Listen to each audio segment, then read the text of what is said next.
Saudações a todos. Hoje vou resumir um fantástico filme intitulado Death Wish.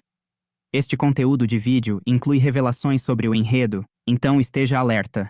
Os cidadãos de Chicago vivem com apreensão para sair durante a noite devido à elevada taxa de criminalidade na cidade. Um dos agentes de polícia que tentava deter os delinquentes sofreu ferimentos graves. Seu colega tenta levá-lo rapidamente ao hospital, mas infelizmente, o colega não sobrevive à intervenção cirúrgica realizada por um cirurgião experiente. Na manhã seguinte, Paul desfruta de uma refeição matinal com sua esposa Lucy. Logo após, sua filha Jordan se junta a eles. A filha compartilha boas notícias com os pais. Ela foi aceita na universidade. Após o café, os pais dirigem-se ao jogo de futebol da filha. Em certo momento, um dos torcedores começa a comportar-se de maneira inadequada, levando Paul a pedir que ele se acalme. No entanto, isso apenas provoca o homem e quase resulta em um confronto. Após o jogo, a família comemora a entrada da filha na universidade em uma pizzaria. Lá, o irmão mais novo de Paul, Frank, narra histórias das aventuras escolares de Paul. Posteriormente, eles se dirigem ao estacionamento, onde um manobrista traz de volta o carro.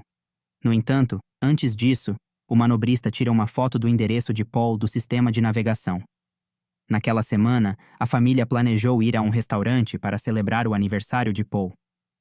No entanto, um chamado inesperado do trabalho faz com que Paul tenha que se apressar para lá. Enquanto isso, Lucy e Jordan vão ao supermercado para comprar mantimentos para a celebração. Ao saírem, não notam uma van suspeita estacionada nas proximidades.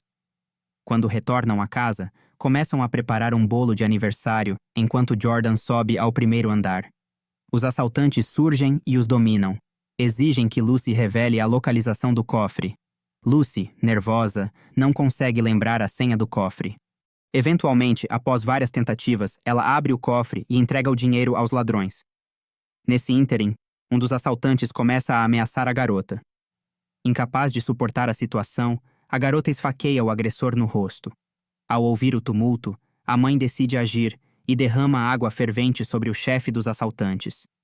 Isso o enfurece a tal ponto que ele abre fogo contra eles. Enquanto isso, Paul está envolvido em uma cirurgia. Inesperadamente, recebe uma mensagem de seus colegas, informando que sua família foi atacada. Sua esposa morre no local e o estado de Jordan é crítico. Pouco depois, o detetive Rains chega e solicita a Paul uma lista dos itens de valor que foram roubados. Ele assegura a Paul que fará todo o possível para capturar os assaltantes. Contudo, Paul não está certo de que a polícia será capaz de prendê-los. Vários dias se passam. A condição da filha não apresenta melhoras. No funeral, Paul encontra o pai de sua esposa, Ben. Ben compartilha a mesma desconfiança de Paul em relação à polícia. Ele relata que os vizinhos testemunharam 3 homens mascarados em uma van branca nas proximidades da casa. Em outro incidente, ao retornar para casa, Ben percebeu 2 caçadores ilegais saltando de um carro. Ele imediatamente desce e atiram neles. Porém, eles conseguiram escapar. Ele diz a Paul que, às vezes, um homem precisa agir por conta própria e, em seguida, abate o veado ferido pelos caçadores para aliviar seu sofrimento. Vários dias passam, mas a polícia ainda não identificou os assaltantes. Isso aumentou ainda mais a desconfiança de Paul em relação à polícia. Quando volta ao quarto de sua filha, encontra a amiga dela, Sophia, sentada ao lado da cama.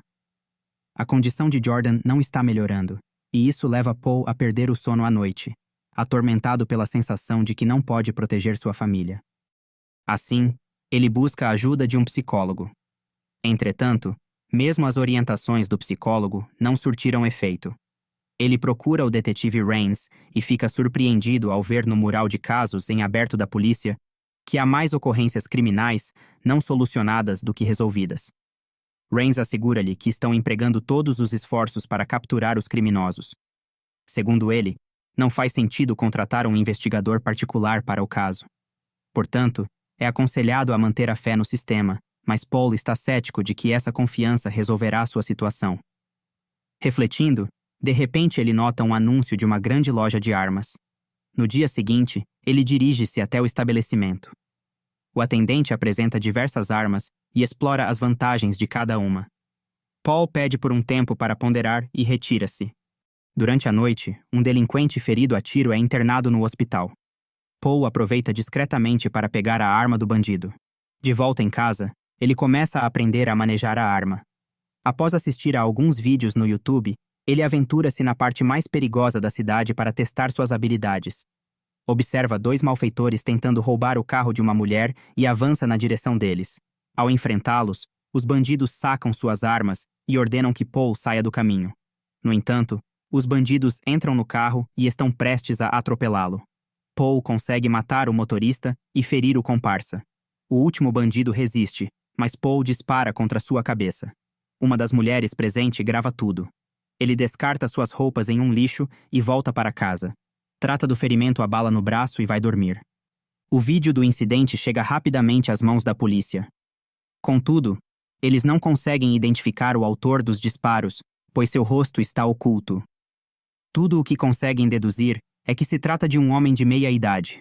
Eles também notam a hesitação dele ao segurar a arma.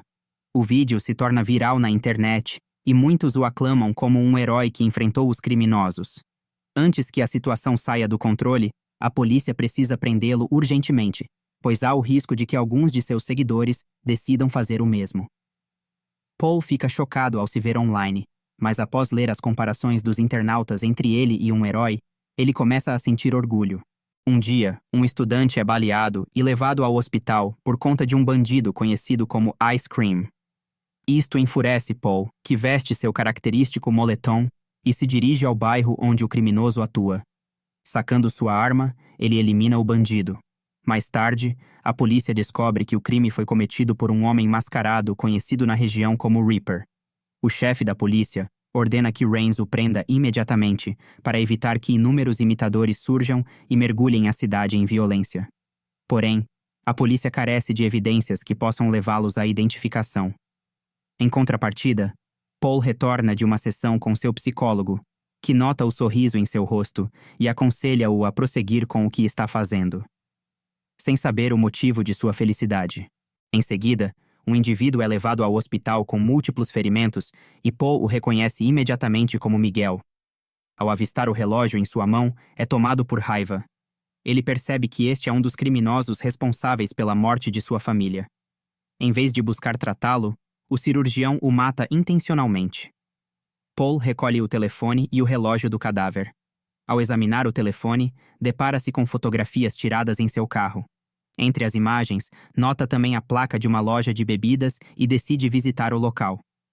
Ao se identificar como amigo de Miguel, chama a atenção do atendente, que imediatamente envia uma mensagem para seu chefe, apelidado de Fish.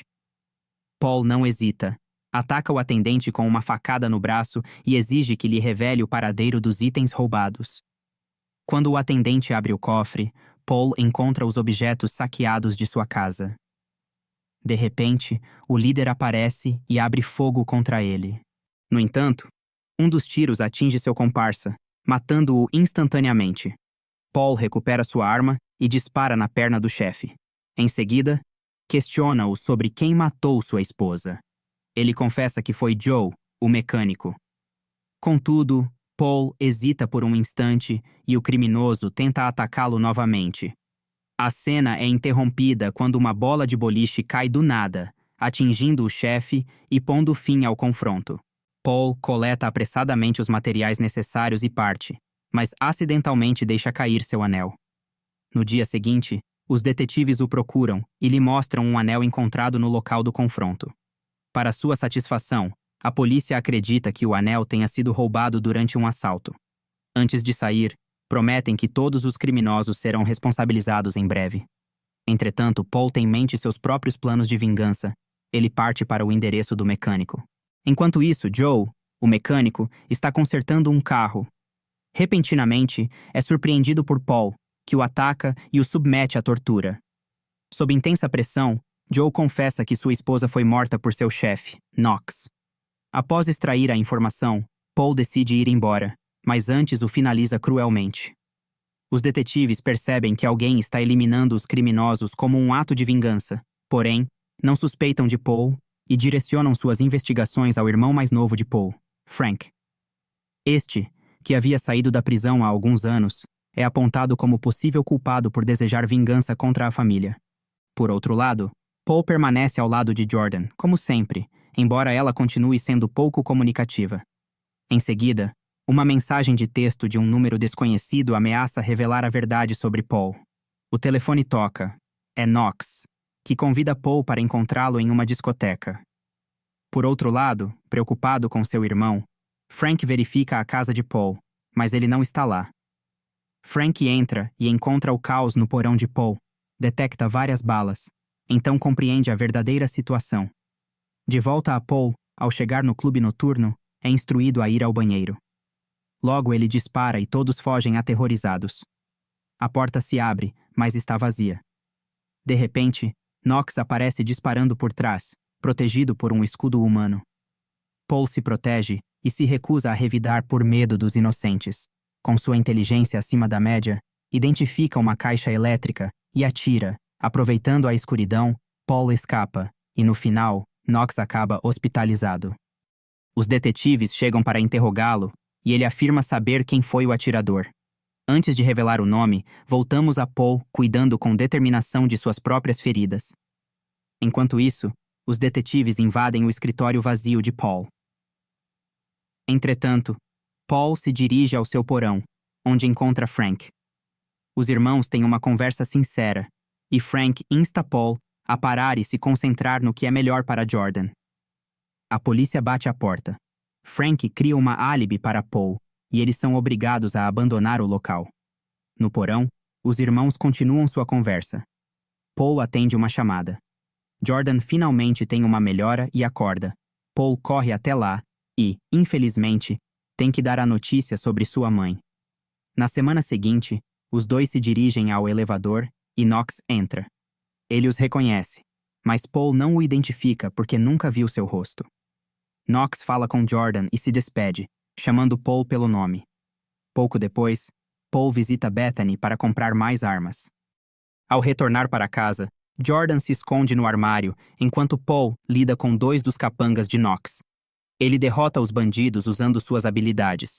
Ele sai à procura de Knox, mas não encontra. Paul rastreia o porão e é atacado de surpresa. Knox está prestes a finalizá-lo, mas se distrai quando Jordan sai de seu esconderijo e corre. Paul aproveita e puxa uma metralhadora de um compartimento debaixo da mesa, atirando em Knox. Depois que os detetives chegam, Kevin pergunta a Paul sobre as armas. Embora a história de Paul seja claramente fictícia, Kevin decide inventar que Knox voltou porque achou que Jordan o identificaria. Mais tarde, Paul deixa Jordan na universidade e, quando sai, percebe que um homem acaba de cometer um roubo. Ele chama o homem e finge atirar nele com o dedo, finalizando assim o filme. Comente abaixo do vídeo o que achou do filme. Até o próximo resumo.